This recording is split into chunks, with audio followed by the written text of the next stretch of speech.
Alors, le prochain intervenant, c'est Alexandre Delafoy, qui est lui aussi enseignant à l'école d'architecture de Marseille. Il est ingénieur, architecte, docteur en sciences de l'ingénierie et chercheur du laboratoire Project de l'ENSAM. Il va nous parler des nouvelles manières de résistance au sisme. Du coup, il va aborder toujours la question du patrimoine récent de la résistance, mais sous l'angle d'un ingénieur qui étudie la conception parasismique. Ah bon. Merci. Donc je vais vous parler aujourd'hui d'une analyse de la médiathèque de Sendai sous un angle très restreint, mais qui est en même temps extrêmement vaste, qui est celui de la conception parasismique. Donc en fait, cette analyse, c'est un prétexte pour vous exposer à un certain nombre de principes de conception parasismique. Les principes, on va dire, qui sont dominants aujourd'hui dans le monde de l'ingénierie sismique, et essayer de montrer en tout cas quels peuvent être les liens entre cette ingénierie parasismique et la conception architecturale. Quelles sont les incidences, les interactions qu'il peut y avoir entre ces deux choses. Donc la médiathèque de Sendai, j'imagine que vous la connaissez tous ou presque. Donc elle a été construite, inaugurée en 2001. La conception a démarré en 95. Pour la petite histoire, mais je pense que c'est pas anecdotique du tout, 95, c'est juste après le séisme de Kobe au Japon. Donc j'imagine qui a été extrêmement traumatisant à l'époque et qui a amené les ingénieurs et les architectes au Japon à se remettre en cause de manière assez radicale et qui, d'une manière ou d'une autre, j'imagine, a eu un impact assez important sur la manière dont le travail de conception de cet ouvrage a été mené entre l'architecte Toyo Ito et son ingénieur Sasaki. Donc le projet, en substance, se compose de 7 grands plateaux, reliés et tenus par 13 colonnes creuses. Donc l'espace est pensé comme étant sans limite, très fluide, et l'ensemble des colonnes creuses sont censés évoquer quelque chose de l'ordre de l'organique, du naturel, de la forêt, d'une forêt d'arbres, de lianes, donc il y a des choses très organiques qui relient l'espace en 3 dimensions.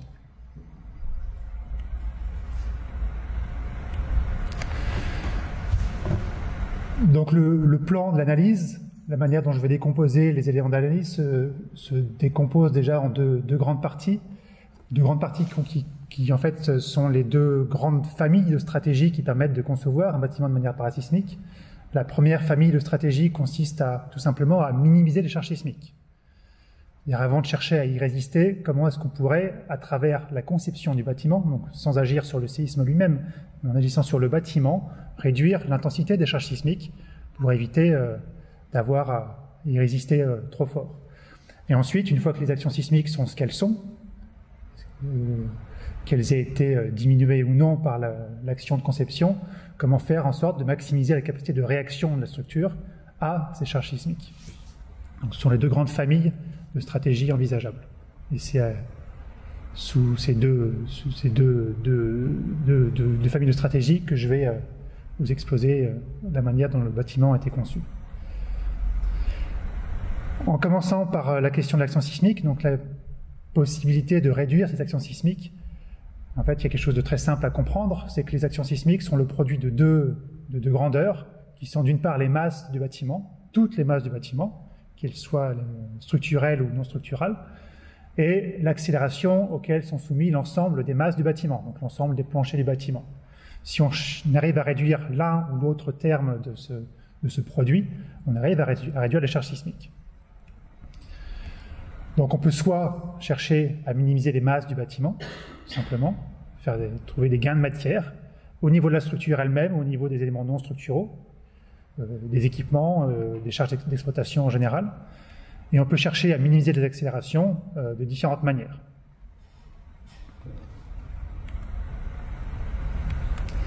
Dans la pratique, les masses des bâtiments sont essentiellement concentrées dans les planchers. Et a fortiori, quand on a un bâtiment comme Sendai avec des planchers de très grande portée, on a des portées moyennes de 15 à 20 mètres entre appuis, donc ça génère des masses de plancher naturellement assez importantes. Et le vivier de masse le plus important, généralement, est dans les planchers. Donc, c'est les planchers qu'on va chercher en priorité à alléger. Donc, je vais passer un certain nombre de minutes à vous expliquer comment, dans le plancher de Sendai, les choses ont été faites pour l'alléger au maximum, tout en préservant ses caractéristiques mécaniques et donc sa performance structurelle de base. Premier choix très simple, premier choix qui a dû être fait dès les premières phases, on va dire, de l'esquisse, dès les premières décisions de conception entre l'architecte et l'ingénieur, c'est le choix du matériau. On sait que l'acier, à performance égale, est beaucoup plus léger que le béton armé. Donc le choix déjà de l'acier pour constituer le plancher a déjà été un premier choix très simple, mais qui a déjà mis toutes les chances, on va dire, en tout cas un certain nombre de chances du bon côté pour alléger la masse du plancher. Deuxième chose, la question du sens de portée des éléments primaires portant le plancher, les poutres. Classiquement, on a des poutres primaires qui sont espacées d'une distance de 4, 5, 6 mètres, des distances assez importantes, et dans l'autre direction, on va apporter des structures secondaires qui auront une certaine masse d'autant plus importante que la portée secondaire à franchir sera importante. Ici, la stratégie est toute simple. Elle consiste à avoir des poutres beaucoup plus minces, mais beaucoup plus rapprochées. On pourrait dire qu'entre ce système-là et celui-là, on a des performances parfaitement identiques. Sauf que dans le deuxième cas, en rapprochant les poutres primaires les unes des autres, on réduit la portée à franchir d'une poutre primaire à sa voisine, et on réduit donc la masse de la structure secondaire qui va devoir franchir l'espace entre deux poutres primaires successives. Donc c'est un choix tout simple, qui ne coûte aucune matière supplémentaire, et qui permet de gagner de la masse au niveau de la structure secondaire. Deuxième choix, plutôt qu'avoir des simples simples poutres verticales, avoir une membrure haute et une membrure basse. Donc on va former un caisson. Ce caisson permettra aux différentes poutres de fonctionner avec une âme centrale, avec une membrure haute tendue ou comprimée selon la position dans l'espace, et une membrure basse qui travaillera dans l'autre sens. Et de gagner ici, en termes de rigidité, une performance absolument gigantesque, de l'ordre, on va dire, sans doute de 50 ou de 100 en termes de rigidité. Et donc d'amincir les tôles, et donc donc de réduire la quantité de matière et de masse associée au plancher. Dernier élément à noter sur cette coupe transversale, le fait d'ajouter une masse de béton. Ici, on a 7 cm de béton qui ne sont pas ajoutés pour des raisons structurales, mais pour des raisons de sécurité incendie. Plutôt qu'avoir une masse morte, qui n'apporte que du poids, que de la masse précisément, et aucune résistance, évidemment, il était intéressant de faire collaborer le béton avec le plancher en acier, avec des connecteurs qui sont présentés ici par des petits tirets qui permettent de relier, de connecter au cisaillement le béton et l'acier, d'empêcher concrètement le glissement relatif entre le béton et l'acier, c'est tout ce qu'il y a à reprendre, pour permettre au béton de fournir sa capacité de travail en compression à l'ensemble du plancher et donc d'augmenter ses performances sans trop l'alourdir. Enfin, accessoirement, cette dalle de béton est en béton allégé, ce qui permet de réduire les masses ajoutées. Photo de chantier où on voit la face supérieure de ce plancher en phase de construction, avant le coulage de la dalle de béton, avec ce qui, en tout cas moi, me fascine un petit peu, ces connecteurs métalliques, qui sont de simples aciers à béton coupés et soudés sur la face supérieure du caisson en acier, disposés de manière extrêmement précise, rigoureuse, alors même que cette position précise et rigoureuse n'a pas une importance fondamentale d'un point de vue mécanique, et encore moins d'un point de vue esthétique, parce que tout ça va être recouvert de béton. Mais on est au Japon, et au Japon tout est fait avec soin de A à Z, y compris ce qui aurait moins d'importance, on va dire, aux yeux d'un Français, par exemple. Donc quelque chose qui va faire partie de l'histoire du projet, qui va rester sous forme de photo, mais qui va disparaître à jamais dans le béton. Ensuite, toujours dans cette logique de réduction des masses de plancher, la question des appuis. Comment optimiser les appuis, donc au niveau de chacune des 13 colonnes porteuses, pour continuer à rendre plus performante la dalle et donc enlever de la matière et gagner de la masse. Donc on voit déjà ici, au niveau des appuis, on a une espèce d'ici de couronne je ne sais pas si vous voyez. Ah oui, une nouvelle version de PowerPoint, on ne voit pas la souris, mais il faut prendre un pointeur laser. Voilà. Donc là, ici, cette couronne, qui est donc l'élément qui va connecter le plancher à la colonne creuse. Donc cette couronne, c'est ce qu'on voit ici, en coupe. Donc on a la poutre en rouge qui arrive, donc avec la dalle de béton de 7 cm, la membrure supérieure, la membrure inférieure en acier, l'âme en acier.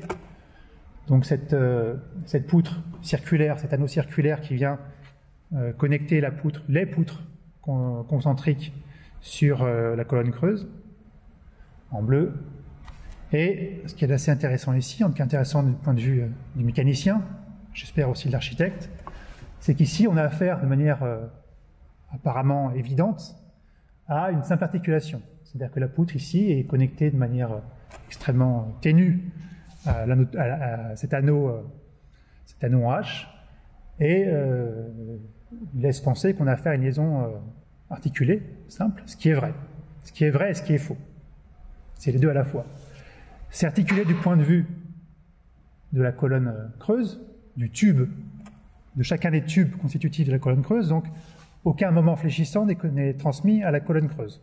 Ce qui permet de faire des grosses économies de matière au niveau de la colonne creuse, précisément au niveau de chacun des tubes qui ne reçoit que des efforts de traction ou de compression.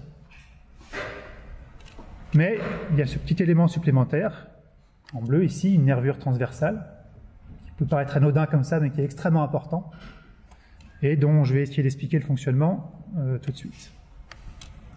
Donc, un petit dessin schématique, exactement la même chose ici, en coupe verticale, ici en vue en plan, avec toutes donc les poutres qui convergent vers la colonne creuse. Et si en cas on s'en tient à une hypothèse de liaison articulée, on a une possibilité absolument libre des poutres au voisinage de la liaison de tourner, comme ça. Cette rotation, on voit tout de suite qu'elle est associée à un rapprochement de certains points des poutres. Et si ce rapprochement, on l'empêchait avec un élément qui s'oppose au rapprochement, un élément capable de travailler en compression et s'opposant au rapprochement de ces différents points, on empêcherait cette articulation des poutres à la colonne creuse et il y aurait besoin d'un encastrement. Il se trouve que justement, on a ici donc cette nouvelle ceinture, une nouvelle couronne, ici composée de nervures transversales à chacune des poutres, qui va justement empêcher les poutres de tourner autour de leur liaison et fabriquer une espèce d'encastrement qui va permettre aux poutres d'être connectées de manière extrêmement efficace à la colonne creuse et d'obtenir un gain de rigidité absolument phénoménal. Entre une poutre biarticulée et une poutre bi-encastrée, le rapport de rigidité est de 5. Juste avec cet artifice, la poutre, chacune des poutres a une rigidité multipliée par 5. Tout en préservant l'articulation vue du point de vue de chacun des tubes, qui reçoit toujours un effort de compression pure ou de traction pure, enfin de compression pure en l'occurrence. Donc c'est à la fois une articulation du point de vue de la colonne et un encastrement du point de vue de la poutre, et ça arrange beaucoup la poutre, qui est beaucoup plus efficace en étant liée de manière encastrée à ses appuis. Ce système est généralisé à d'autres anneaux situés un peu plus loin, qui vont encore conforter cette liaison extrêmement rigide aux colonnes et permettre aux poutres d'être parfaitement encastrées et donc d'une rigidité absolument phénoménale par rapport à ce que ça aurait été si on était uniquement articulé. Donc on a 13 appuis constitués de cette façon-là, avec une logique similaire. On a, si on simplifie un petit peu la manière de comprendre ce plancher caisson, des poutres primaires, donc qui franchissent des portées de 15 à 20 mètres environ. Des poutres secondaires qui sont disposées de manière tout à fait optimale, c'est-à-dire reposant toujours soit directement sur les appuis, soit sur les poutres primaires les plus courtes, donc les plus aptes à reprendre des efforts importants sans risque de déformation excessive. Et puis un troisième niveau de poutraison qui est là uniquement pour, c'est déjà beaucoup, pour répartir les charges ponctuelles sur l'ensemble de la poutraison et éviter d'avoir des charges ponctuelles trop importantes sur une poutre primaire ou secondaire. Et en fait, l'ensemble de ce caisson peut être compris entièrement avec un raisonnement comme ci de structures primaires, secondaires et tertiaires. Ce qui n'explique pas 100% du fonctionnement, mais une bonne partie et qui suffit à comprendre une partie de l'intelligence de ce plancher-là. Ce plancher, au bout du compte, pèse environ 300 kg par mètre carré, pour des portées de 15 à 20 mètres. 300 kg par mètre carré, c'est le poids d'un plancher poutre alourdi pour des portées de 6 mètres, environ. Et là, on a le même poids au mètre carré pour des planchers des portées de 15 à 20 mètres, juste pour vous faire prendre conscience de la chose.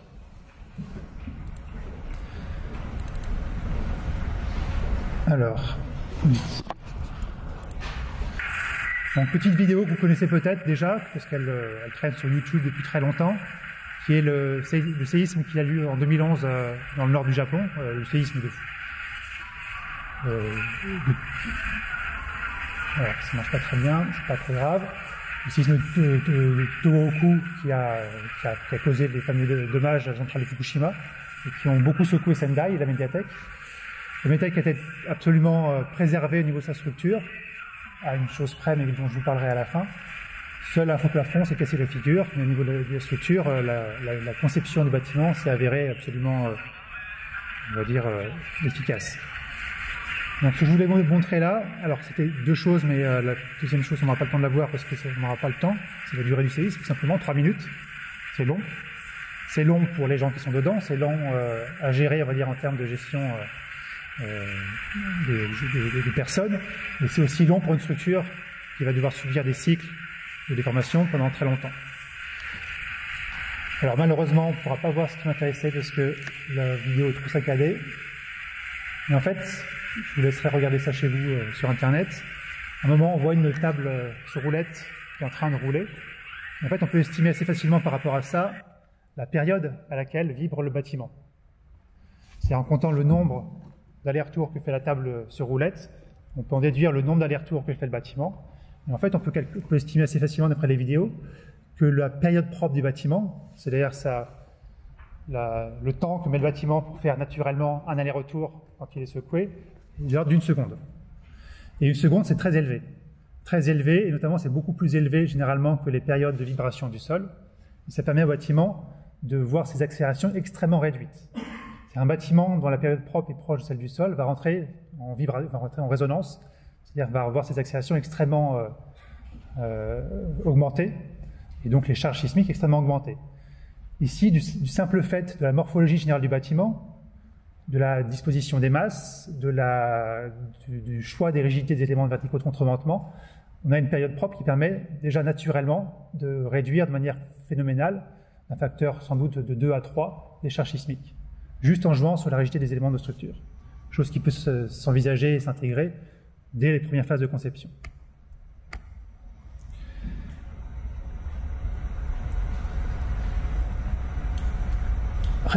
Capacité de réaction maintenant. Donc il y a deux dimensions dans lesquelles cette question s'envisage. Il y a la dimension en plan et la dimension en élévation.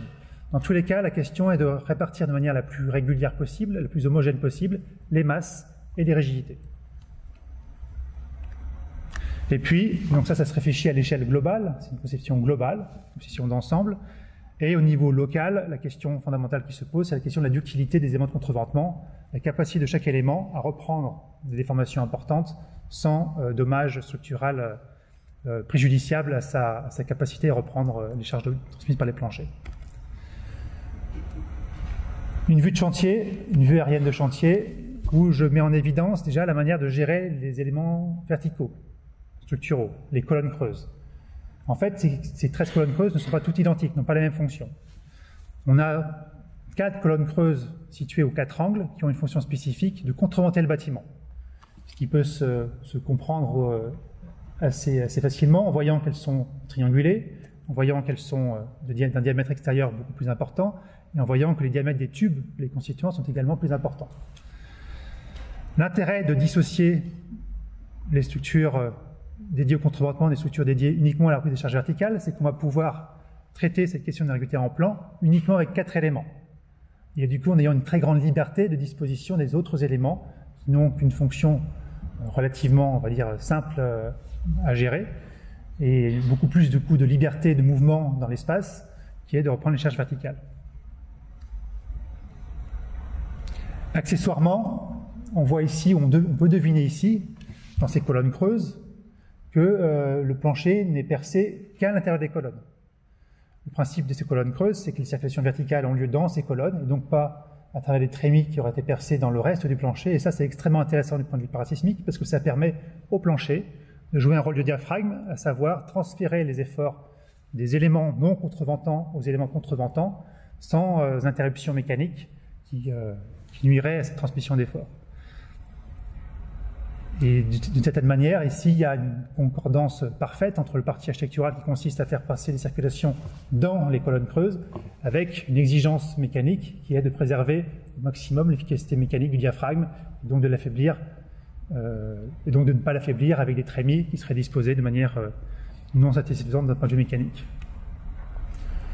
Pourquoi c'est important de disposer correctement les éléments de contreventement? Parce que si on ne le fait pas, ou si on le dimensionne incorrectement, par exemple en ayant un élément de contreventement trop dimensionné, on obtient en dynamique ce qu'on appelle un effet de torsion, c'est-à-dire que le bâtiment se met à tourner autour des points les plus rigides, ce qui se traduit par des déformations extrêmement importantes, loin du centre de torsion, et donc des efforts accrus.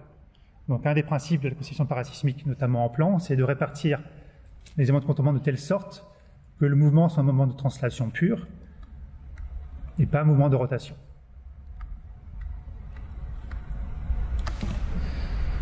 Chose qui était possible en différenciant nettement les éléments verticaux de contreventement et les autres. En élévation, si on regarde de manière un peu exagérée le comportement d'un bâtiment fléchi en élévation, voilà. Les choses se passent très bien tant que les rigidités sont réparties de manière homogène sur tous les niveaux. Si on décidait, ce qui est une hypothèse d'école, d'assouplir des niveaux, ce que je fais ici en enlevant la triangulation au niveau numéro 3, et qu'on regardait le comportement dynamique, on constaterait que je ne maîtrise pas mon animation, voilà. On constaterait que les déformations seraient concentrées essentiellement, pour ne pas dire intégralement, dans le niveau le plus souple, et donc ce niveau serait sans doute voué à l'effondrement total. Donc il est extrêmement important de répartir la rigidité de manière homogène pour que chaque niveau contribue de manière proportionnée à la déformation globale du bâtiment. Si on regarde ce qui se passe dans les sous-sols, on a 2 niveaux, donc un sous-sol 1, un sous-sol 2, et dans le sous-sol numéro 1, on a une structure un peu particulière, donc qui fait office de structure intermédiaire entre la superstructure et les sous-bassements qui sont ici en béton armé. Et cette structure-là, en fait, elle est extrêmement souple. Il s'agit de simples portiques, non triangulés. Et en fait, si on s'intéresse à leur comportement, on obtient ça.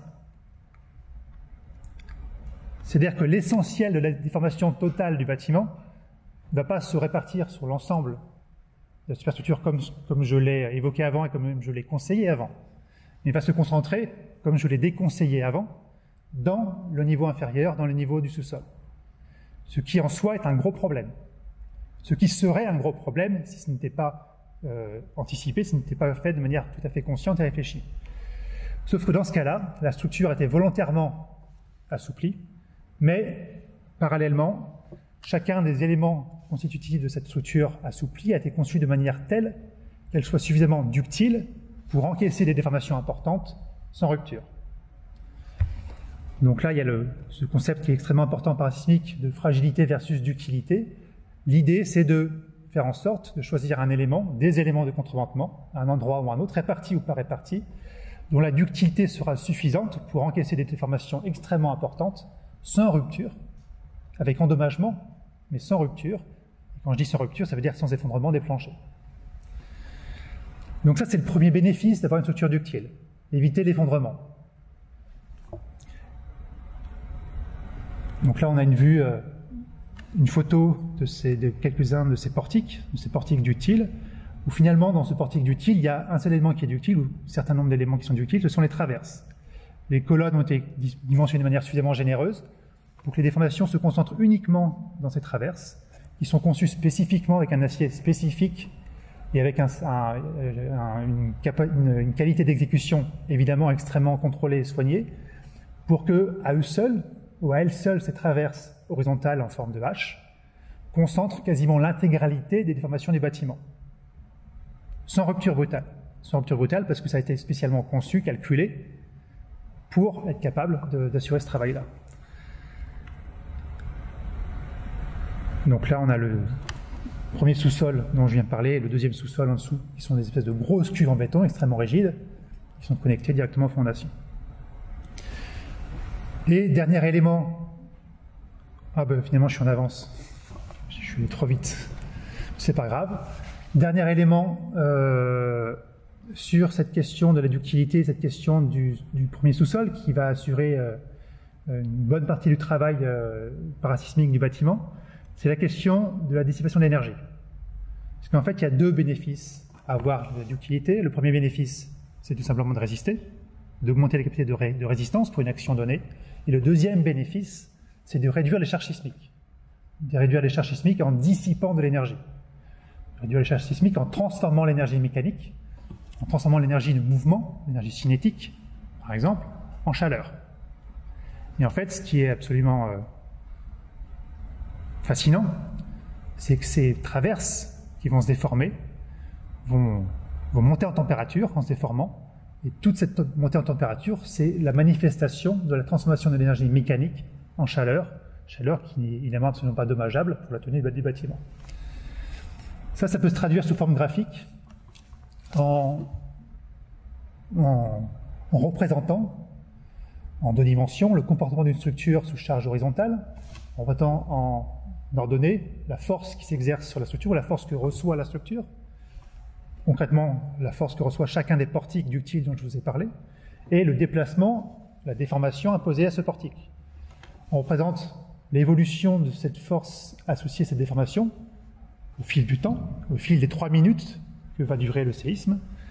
Et en fait, quand on regarde les courbes de charge, donc ici une mise en charge, avec des déformations qui augmentent au fur et à mesure de la charge, on voit une première décharge, donc la structure qui va dans l'autre sens, qui se décharge petit à petit avant de se recharger de l'autre côté. En fait, l'air comprise sous ces deux courbes, ce que j'ai représenté ici en orangé, ça représente exactement la quantité d'énergie mécanique qui a été transformée en chaleur, donc qui a disparu, qui s'est échappée du bâtiment, qui a soulagé le bâtiment, qui s'est traduite par une réduction des accélérations s'imposant au bâtiment. Ça, c'est sur un demi-cycle. Il va y avoir une nouvelle charge de l'autre côté, un nouveau chargement, une nouvelle mise en charge, un nouveau déchargement avec une nouvelle quantité d'énergie dissipée, une nouvelle mise en charge, une nouvelle décharge et une nouvelle quantité d'énergie encore dissipée, etc., etc., etc. sur les N cycles que vont durer, qui vont se produire pendant les 3 minutes du séisme. Et toute cette quantité d'énergie, toute cette somme de surface orangée, c'est autant d'énergie qui a été supprimée, dont le bâtiment a pu se défaire quasiment gratuitement, juste grâce à la ductilité de ces éléments fusibles qui vont être endommagés, qui vont devoir être remplacés. Et après le séisme de 2011, les traverses ont été déposées et remplacées, c'était leur fonction. Et l'ensemble du bâtiment, évidemment, comme chacun le sait, alors que les secousses étaient particulièrement violentes, a été absolument préservé. Voilà, je suis finalement en avance. Je pensais être en retard, je suis finalement en avance.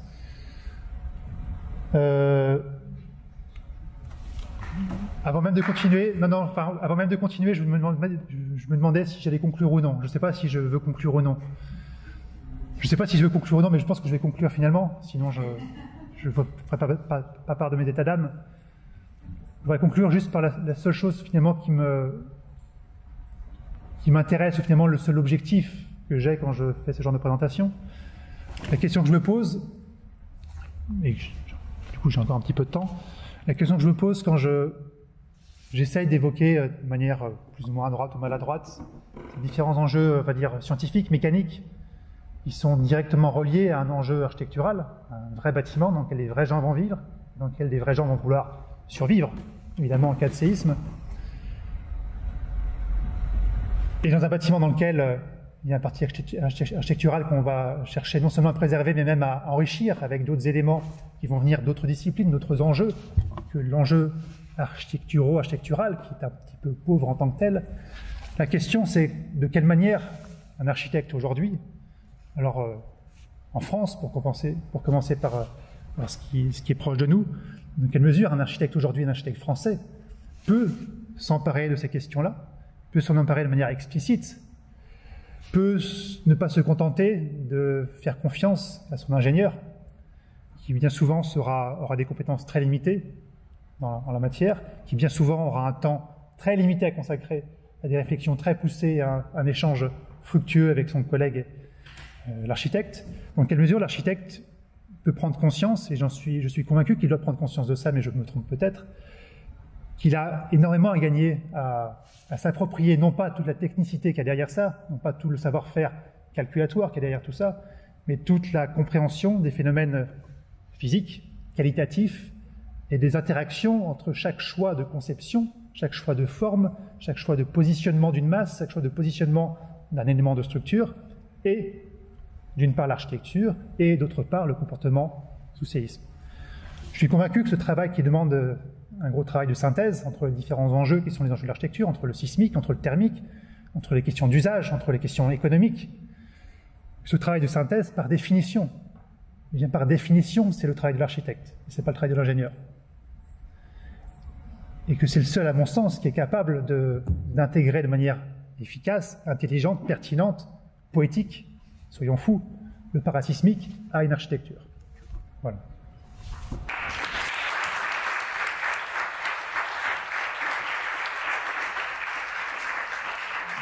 Merci Alexandre Delafroy.